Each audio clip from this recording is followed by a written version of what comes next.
Lily? Gising ka na? Last month pa, Arthur. Bakit hindi ako sinabihan ng hospital na gising ka na? Kahit ako nung kinunta kita, di ko matawagan eh. Anong ginagawa mo dito sa Switzerland? Hinahanap ka? Ano pa ba? Nakita ko na lang sa mata niya na bigla siyang umiyak. Kaya di ko na rin napigilan sa sarili ko na maluha na lang din. Kung alam mo ng Lily gano'ng katagal nagantay sa'yo. Inantay mo ko? Oo naman. Ilang beses ako lagi na sa tabi mo umiiyak. At humihiling na sana magising ka na. Ang dami ko nga nakwenta sa'yo habang tulog ka eh. Pero sino yung sinasabi nila na ex-girlfriend mo? Sabi pa nga nila, kinasal ka na daw sa iba eh. Ako? Kinasal? Tsaka ex-girlfriend? Oh, ano, naalala mo na? Hindi ako kinasal pero yung ex-girlfriend na yun si Dad nag-set up nun sa akin.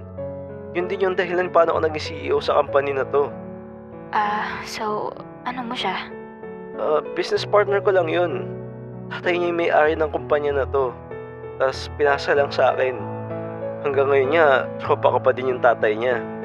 Pero halos di ko kinakausap yung anak niyang babae. May nangyari ba sa inyo? Nangyari? Tingin mo ba ganun ako, Lily? Ang tagal kita inantay. Bakit kailangan mo pang umalis? To be honest, Lily, binago ako sarili ko para sa'yo. Gusto kong magkaroon ng sariling income para sa future natin. Nung umalis ako, sinumpa ko na hindi ako maghanap ng iba. At ikaw lang yung papakasalan na taantayin ko hanggang sa maging hukay ko. Na-miss kita. Mas miss na kita, Lily. Niyakap niya ako ng mahigpit noon habang umiiyak. Ang daming masasayang alaala bumalik sa akin nung nahawakan ko na ulit siya. Paano ka pala nakapunta dito? Tsaka, saan mo nakuha yung pera mo? Kasama ko si Astrid. Teka. Kasama mo si Astrid? Asan siya? Sa labas ng office, inaantay lang ako. Lumabas si Arthur noon at di ko alam kung anong gagawin niya. Bigla kong naalala na galit nga pala siya kay Astrid dati at may pinagtalunan sila.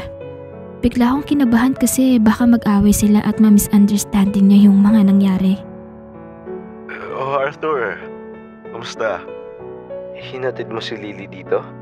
Yeah, bro. Nung di ka na kasi pupunta sa ospital, ako na lang lagi bumibisita sa kanya. Sakto, before ako ma-deport sa France, nagising siya. Salamat, bro. Walang anuman, bro.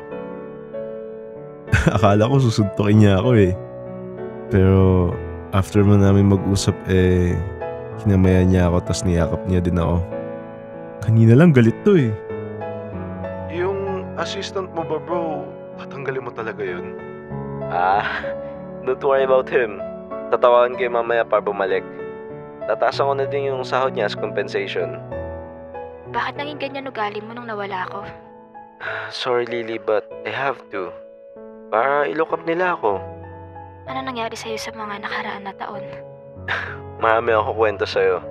Huwag ka mag-alala. Love mo pa ba ako? Siyempre naman. Kung alam mo lang kung gaano katagal nag-antay. Kala ko nga, sumuko ka na eh. Ikaw nga di sumuko. Ako pa kaya. Tsaka, sorry pala Lily kung nagising kang wala ako sa tabi mo. Ginawa ko lang naman to para sa future natin. Naiintindihan ko naman. Salamat talaga sa Diyos at gising ka na. Saan ka nga pala tutulog dito sa Switzerland? Kasama ko lang sa hotel si Astrid. May separate bed kami. Yo bro, it's not what you think it is. After all we've done, I trust you, bro. Thank you. Alam ko man if may other intentions kay Lily, hindi ka na nag-abala ihatid siya dito. Always welcome, bro. Ikaw, saan ka natutulog dito? Tara, hatid ko muna kayo sa bahay. Doon muna kayo magstay. Since gising ka naman na, babalik na din ako sa Pinas.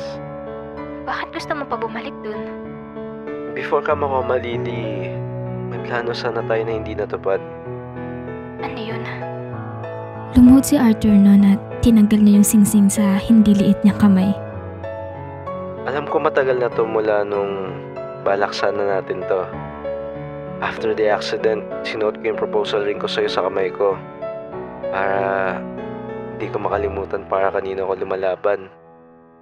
Lagi kong hinihiling na sana dumating na tayo sa puntong to. Kaya I'll continue the pause time we should spend together. Lily, will you marry me? Yes, Arthur. A million times, yes. Congrats sa inyo. Thanks, bro. By the way, if makauwi na tayo sa Pinas, can you be my best man?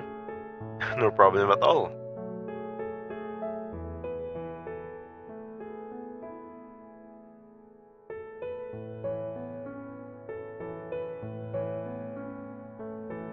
Hindi ko in-expect na makakasama ako dito. Pero andito ako ngayon. Nakatayo kung saan ikakasal si Lily. Nakita ko siyang naglalakad dun sa aisle. At hindi ko mapigilang umiyak. Siguro nga hindi ako yung tamang tao para sa kanya.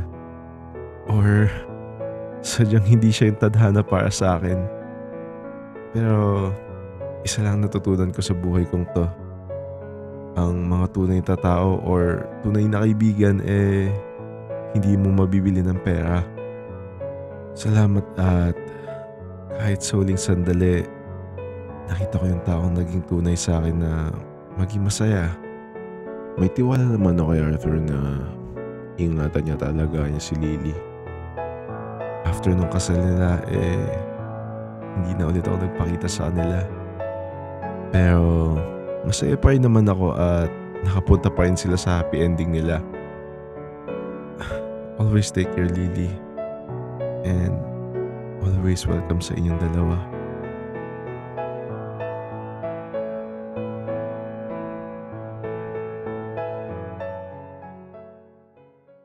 Hi guys! Thank you nga pala sa pagtapos ng story na to.